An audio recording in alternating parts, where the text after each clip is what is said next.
మొన్న వచ్చిన కంప్యూటర్ గురించి చెప్తున్నారు, క్లౌడ్ కంప్యూటింగ్ అంటున్నారు. ఆర్టిఫిషియల్ ఇంటెలిజెన్స్ అని మనం కూడా ఇక్కడ అనుకున్నాం. బట్ నిద్ర కళ్ళు తెరిచిన దగ్గర నుంచి వాడతాం. ఏం వాడతాం మనం? టీ, బెడ్ కాఫీ దగ్గర నుంచి మొదలెడతాం. కాఫీ, టీ ఏదైనా రిలేటెడ్ టు అగ్రికల్చర్. ఆ అగ్రికల్చర్ మరి పడుకునే వరకు అగ్రికల్చర్ రిలేటెడే కదా. మనం ఆవు పాలు తాగి మరీ పడుకుంటాం, లేదా అందుబాటులో ఉన్న పాలు తాగి పడుకుంటాం. అంతవరకు అగ్రికల్చర్ రిలేటెడే. బట్ మన అదృష్టమో దురదృష్టమో ఈ అగ్రికల్చర్ని రెస్పెక్ట్ చేస్తున్న సమాజం తగ్గుతుందా పెరుగుతుందా అనేది మనందరికీ తెలుసు. ఈ ఫీల్డ్లో ఇంత అద్భుతమైన రీసెర్చ్ చేసి ఎన్నో పేపర్స్ అంతర్జాతీయ యూనివర్సిటీలలో సబ్మిట్ చేసి మన మధ్యలో ఉండి మనతో ఉన్నారు అని చెప్పి ఊహించడానికి చాలా బాగుంది ఫ్రెండ్స్. అలాంటి మన వీరరాఘవి గారికి ఒక్కసారి స్వాగతం పలుకుతూ, మరి ఈ డే ఏ డే ఇది? ఏజెన్సీ ప్రొటెక్షన్ ప్రొడక్షన్ డే సందర్భంగా ప్రతి మిత్రుడికి శుభాకాంక్షలు తెలియజేస్తూ, దీని గురించి అసలు హిస్టరీ ఏంటో మన వరబాబు గారు చెప్పారు, మీ ప్రెసిడెంట్ గారు.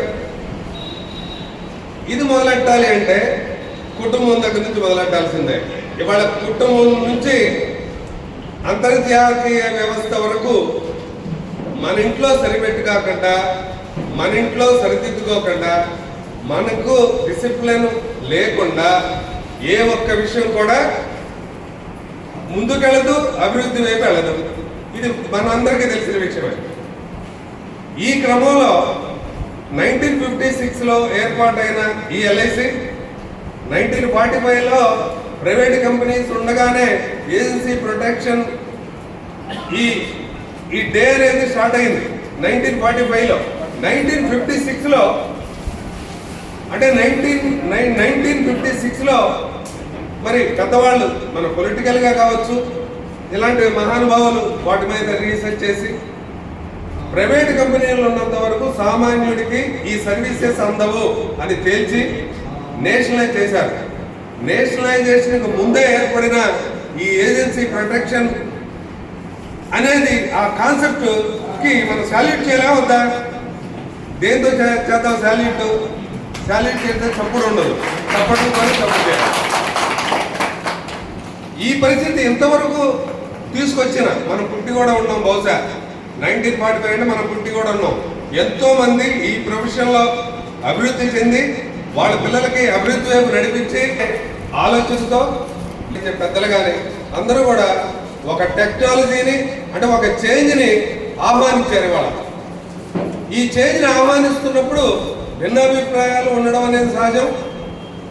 పనికొస్తుందా లేదా, ముందుకు తీసుకెళ్లాలా లేదా ఇప్పటికి దాదాపు 100కి పైన అమెండ్మెంట్స్ మన కాన్స్టిట్యూషన్గా చేశాం. మనం తీసుకున్న డెసిషన్స్లో మరొకటి పనికిరాదు అనుకుంటే మళ్ళీ తీసుకుంటాం. ఏదైనా మనందరి బాగోగుల కోసం అనేది గుర్తుపెట్టుకోం.